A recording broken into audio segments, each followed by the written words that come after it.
정말 본성이 나쁜 사람들은 항상 그래요. 누군가 우리에게 죄를 저지르고 잘못을 했을 때 우리는 그 사람이 반성하고 자신의 과오를 되잡길 바라잖아요. 근데 나쁜 놈들은요, 우리의 약점, 당신의 약점을 찾고 그 약점을 공격할 준비를 하고 있어요. 안녕하세요, 공달입니다. 우리가 살아가다 보면 피치 못하게 악인이라고 부를 만한 그런 나쁜 놈들과 엮이게 되는 일들이 있죠. M생학 개론 유튜버로서 오늘은 그런 나쁜 사람들과 엮였을 때 왜 우리가 쉽게 손절하고 탈출할 수 없는가에 대해서 얘기를 해볼 생각인데요. 사실은 엮이지 않는 게 예방이 가장 좋은 방법이긴 한데 사람이라는 게 겪어봐야 알게 되는 경우가 많더라고요. 다들 아시겠지만 연애도 그렇고 사람과 사람 사이는 외부에서 볼 때는 마치 장기판을 보는 것 같아요. 둘의 사이가 어떻게 진행되고 있는지, 누가 갑이고 누가 을이고 지금 어떤 상태인지 이 외부에서 볼 땐 뻔히 보여서 이런저런 훈수를 둘 수 있는데, 막상 그 장기판에 본인이 앉게 되면 밖에서 훈수를 둘 때처럼 쉽게 해결할 수 없는 다른 여러 가지 문제들이 보이거든요.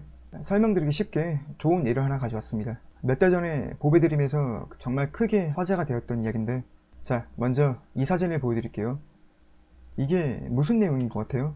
애가 셋이나 있는 결혼생활 14년차 유부녀가 오픈 채팅이랑 어플 등에서 남자들과 나눈 채팅 내용의 일부분이에요. 이 여자는 14년 동안 외도를 해왔고 남편이 그 사실을 알게 된 건 2021년 12월 아내의 외도남의 와이프에게 아내가 상간녀로 소송을 당하면서였어요. 그 이후 이 유부녀의 남편은 스스로 목숨을 끊었는데, 이 남편분의 유서를 한번 봐볼게요.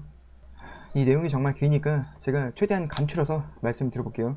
저는 3명의 자녀를 둔 42살 가장입니다. 최근 좋지 않은 일들로 인해 인생이 망가져버렸습니다. 그건 14년 동안 저 모르게 지속된 아내의 외도 때문입니다. 21년 12월 아내의 외도남 와이프에게 상간녀 소송을 당하여 1,500만원이라는 돈을 위자료로 지급했다는 사실을 알게 되었습니다. 그리고 아내를 상대로 이혼소송을 12일에 진행하였죠. 하지만 아내는 자신의 변명과 자기도 피해자라는 사실을 주장하며 저에게 해명할 기회를 달라 하였고, 그 기회를 줌과 동시에 여기서 이 기회를 준 게 이 남자의 실수였어요. 이거는 후에 다시 한번 말씀드릴게요. 4월 25일 저 모르게 아이들을 학교에서 강제로 조퇴시킨 후 잠적하였습니다. 그 후 4월 29일 경찰서에서 전화가 와 제가 가정폭력으로 고소당했으니 조사받으라는 전화를 받게 되었죠. 너무나도 어처구니가 없었습니다. 그러니까 시간을 달라고 했던 그 와이프가 이 유부남을 고소했던 거예요. 가정폭력범으로. 아내의 외도 사실을 알게 된 후 대부분의 시간을 저 혼자 보냈었고, 아내를 때리거나 한 적이 없기에 뭔가 잘못된 거라 생각한 후 5월 2일 조사를 받으러 갔습니다. 제 자신이 떳떳하였기 때문이죠. 하지만 현실은 그렇지 않았습니다. 집에 없었다는 알리바이가 있었음에도 불구하고 경찰서 무슨 경장은 저를 겁박하고 회유하며 아이들이 돌아오고 아내가 돌아오게 하려면 아내가 말한 주장을 받아들여라. 아내분이 여성 쉼터에 있어 유리하다. 본인이 때렸던 안 때렸던 기소가 된다. 그냥 인정하면 아내분 기분이 풀려서 돌아오실 거다. 이런 식으로 회유를 했다고 해요. 그래서 너무 겁이 나서 불필요하게 인정을 하였는데, 아내는 돌아오지 않았고 아이들을 볼 수가 없었으며 계속 피폐해진 삶을 살아가고 있었죠. 그러다 우연히 첫째 아이를 보게 되었고, 아빠랑 같이 집에 갈래? 물어봤는데 아이의 의사가 그렇다고 해서 집으로 데려왔어요. 데려왔는데 그렇게 일주일 뒤에 아내가 이 남편을 아동학대로 고소한 거예요. 그동안 아내의 사용하던 휴대전화 복구를 해서 이 아내의 외도 사실을 널리 알렸고, 오히려 아내가 아이들을 폭행, 방임 방치, 그리고 강제 수면제까지 사용했다는 증거를 확인한 후에 이 남편 또한 아내를 아동학대죄로 맞고소한 거죠. 근데 이 조사 과정 중에 아무도 이 남편의 말을 믿어주지 않았다고 해요. 그리고 이 남편이 660만원짜리 변호사를 썼는데 이 변호사들 역시 어쩔 수 없다고 그냥 받아들이라고 했대요. 14년 동안 단순한 외도, 연애도 아니고 정말 변태적인 성관계, 그룹스, 이런 생활을 즐긴 아내는 여성 쉼터에 입소해서도 아이들이 돌봄 받는다는 이유로 계속 자유로운 생활을 하면서 각종 지원금으로 지난 14년간의 생활을 똑같이 반복하고 있었다고 하네요. 이 남자는 이게 너무 억울해서 결국 트위터랑 구글 드라이브에 이 아내의 모든 외도의 흔적, 상간남들과의 카톡 내용, 대화 내용을 담아서 업로드돼 있고, 그 후에 스스로 목숨을 끊었습니다. 결국 이 사건이 이렇게 알려지고 공론화될 수 있었던 건 남편이 극단적인 선택을 하기 전에 마지막으로 구글 드라이브랑 트위터에 아내의 외도와 관련된 모든 증거들, 나체 사진, 그 상간남들과 주고받은 카톡 내용들, 그런 증거들을 업로드하고 유서를 썼기 때문인데요. 이 트위터랑 구글 드라이브에 올라왔던 자료를 보면 아내는 100명이 넘는 남자들과 외도 행위를 즐겼어요.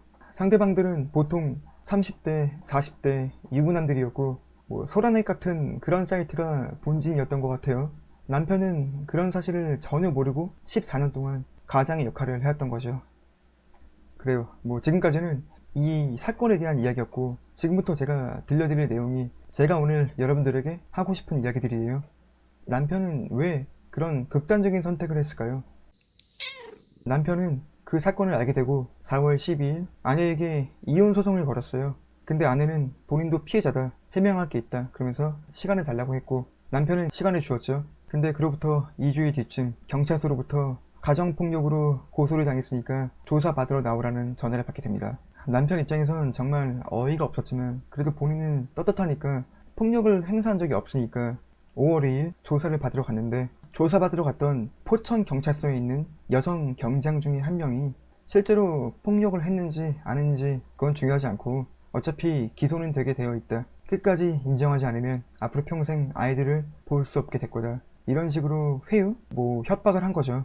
남편은 이 여성 경장의 말처럼 정말 평생 아이들을 볼 수 없게 될까봐 혐의 인정을 했고, 잘 풀리긴커녕 며칠 지나지 않아서 이번엔 아동 학대 혐의로 고소를 당해요.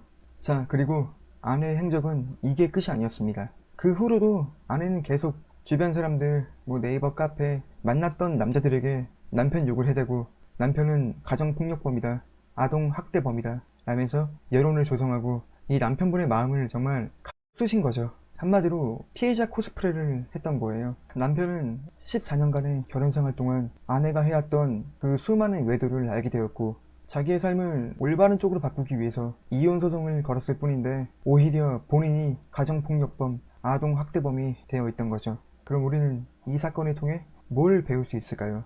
본성이 약한 인간들이 가진 습성, 그런 사람들이 자주 사용하는 레파토리들이에요. 이런 불륜 사건, 사기 사건, 깡패들이 많이 하는 그런 행동들, 이런 행동들은 화루기 아가씨, 선수들도 자주 하는 행동들이니까 잘 들으세요. 내가 뭔가 죄를 저질렀을 때 상대방의 잘못을 한 가지라도 물고 늘어지는 거예요. 본인이 100가지를 잘못했어도 상대방이 단 한 가지의 잘못된 점이 있다면 그걸 끝까지 물고 늘어지는 거예요. 그리고 계속 그 잘못을 파고들어 논점을 흐리고 감정이 호소하며 상대방이 잘못한 그 한 가지를 최대한 과장하고 부풀려서 퍼뜨리는 거죠. 어쨌든 간에 상대방 또한 나쁜 놈으로 만들면 본인의 편이 생긴다는 걸 알고 있거든요. 이 사건에선 그게 이 포천 경찰서의 여성 경장이었어요. 깡패가 지나가는 사람을 이유 없이 패서 고소를 당하잖아요. 그러면 그 깡패는 경찰서에 가서 이건 쌍방폭행이었다, 그 상대방도 자기를 때렸다, 이렇게 맞고소를 합니다. 그리고 정말 말도 안 되는 증거, 말도 안 되는 증인을 들이밀어요. 너도 범죄자가 될 수 있다, 이런 심리적인 압박을 가하는 거죠. 사기꾼은 사기를 칠 때 사기의 대상이 되는 그 피해자 또한 어떻게든 공범이 되거나 범죄에 관련되게 구실을 만들어냅니다. 그게 사기의 1순위예요. 우리 주변에서 가장 흔하게 볼 수 있는 남녀의 이별 관계에서도 마찬가지예요. 잘못을 한 사람이 오히려 더 큰 소리를 치는 경우를 많이 볼 수 있죠. 정말 본성이 나쁜 사람들은 항상 그래요. 누군가 우리에게 죄를 저지르고 잘못을 했을 때 우리는 그 사람이 반성하고 자신의 과오를 되잡길 바라잖아요. 근데 나쁜 놈들은요, 우리의 약점, 당신의 약점을 찾고 그 약점을 공격할 준비를 하고 있어요. 사과보다 그게 더 잘 먹힌다는 것을 알고 있으니까요. 다음 영상에서는 이런 놈들을 만났을 때 호구가 되지 않는 법에 대해서 얘기를 해볼게요. 그럼 오늘은 이만하도록 하겠습니다. 감사합니다.